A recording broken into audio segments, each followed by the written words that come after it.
হঠাৎই ঠাম্মির নয়নের মণি হয়ে উঠল রাইহা। বন্ধুরা ভিডিওতে লাইক দিয়ে দেখতে থাকুন। ঠাম্মি শর্মিকে আর অনির্বাণকে বলতে থাকে যে যা তো তোরা গিয়ে বরঞ্চ আমার নাতবউকে, অভিমানী নাতবউকে একটু নিয়ে আয় তো আমার কাছে, আমিও দেখি ও কতটা অভিমান করে আমার উপরে থাকতে পারে কতক্ষণ। ওদিকে অনির্বাণ এবং শর্মি রায়ের কাছে ছুটে গিয়ে বলতে থাকে যে রাই তুমি এখানে নিজেকে দূরে দূরে কেন রেখে দিয়েছো বলো তো, তোমাকে তো ঠাম্মি ভেতরে রাখছে। ওদিকে কথা শোনা মাত্র রাই অবাক হয়ে এক দৃষ্টিতে অনির্বাণের দিকে তাকিয়ে থাকে, বলতে থাকে তুমি কী সব বলছো বলো তো, তুমি আমার সাথে ঠাট্টা করছো তো? আমি বেশ বুঝতে পারছি এই পজিশনে কি এরকম ঠাট্টা তামসা চলে বলো তো অনির্বাণ, তুমি কেন এরকম করছো আমার সাথে বলো তো। তখন শর্মি বলতে থাকে আহা রাই তুমি শুধু শুধু দাদাভাইয়ের উপর এরকম জড়ো হচ্ছে কেন বলো তো, দাদাভাই যেটা বলেছে একদম সত্য, ঠাম্মি ভিতরে তোমাকে বারবার করেই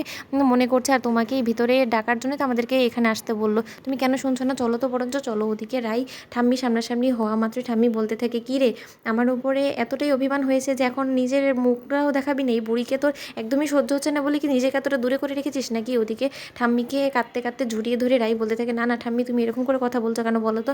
আমি নিজেকে দূরে সরিয়ে রেখেছি কারণ আমি জানি যে তোমার এই অসুস্থতার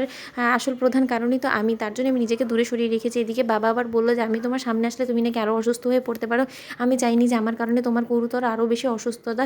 হয়ে যায়। তখন এই কথা শোনা মাত্র অনির্বাণের ঠাম্মি বলতে থাকে দূর বোকা, তুই শুধু শুধু নিজেকে সব কিছুর জন্য দোষারোপ করিস কেন বলতো, আসল ভুলটা তো এই বুড়িটা করেছে, এই বুড়িটাকে তুই প্লিজ ক্ষমা করে দে। এই বুড়িটা তোর কাছে হাত জোর করে ক্ষমা চাইছে কারণ এই বুড়িটা তো তোকে কম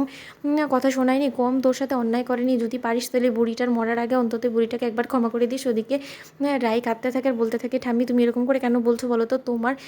আশীর্বাদের হাতটাই তো আমি সবসময় চেয়েছিলাম, তোমার আশীর্বাদের ছায়ার তলেই তো আমরা থাকতে চাই, তা সত্ত্বেও তুমি আমাদেরকে ছেড়ে যাওয়ার জন্য কিসের এত তাড়াহুড়া ছিল তোমার বলো তো, তুমি কেন এই সাংঘাতিক ঘটনাটা ঘটালে, তুমি একবারও তোমার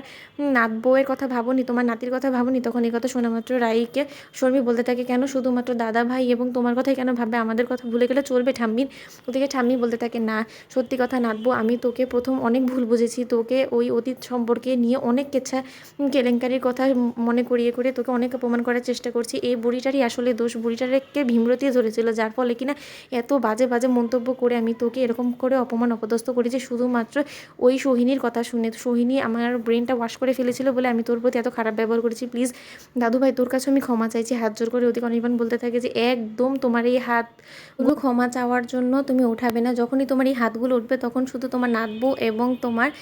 দাদু ভাইয়ের আশীর্বাদ করার জন্য তুমি এই হাতগুলো উঠাবে, এর আগে কিন্তু নয়। তখন এই কথা শোনা মাত্র অনির্বাণের বাবা বলতে থাকে মা তুমি এসব কী বলছো বলো তো, তার মানে কি আমরা এটা ধরে নেবো তুমি নাতবউ হিসেবে তুমি রাইকে গ্রহণ করে নিলে। তখন এই কথা শোনা মাত্র অনির্বাণের ঠাম্মি বলতে থাকে তাহলে কি তোদের আরও কিছু বুঝতে বাকি রয়েছে, আর তোর বউকে বলে দিস এরপরে যদি আমি দেখি রায়ের প্রতি কোনো রকম কোনো অন্যায় অবিচার হয়েছে তখন কিন্তু আমিও মুখ বুঝে সহ্য করবো না, আমি কিন্তু এর তীব্র প্রতিবাদ করবো, আমি তোমাকে সোহিনী বলে দিলাম। আর খবরদার আমার নাতবউয়ের দিকে আঙুল তুলে কথা বলার একদম চেষ্টা করবে না। তো বন্ধুরা ভিডিওটি ভালো লেগে থাকলে অবশ্যই লাইক কমেন্ট শেয়ার করে সাবস্ক্রাইব করতে ভুলো না।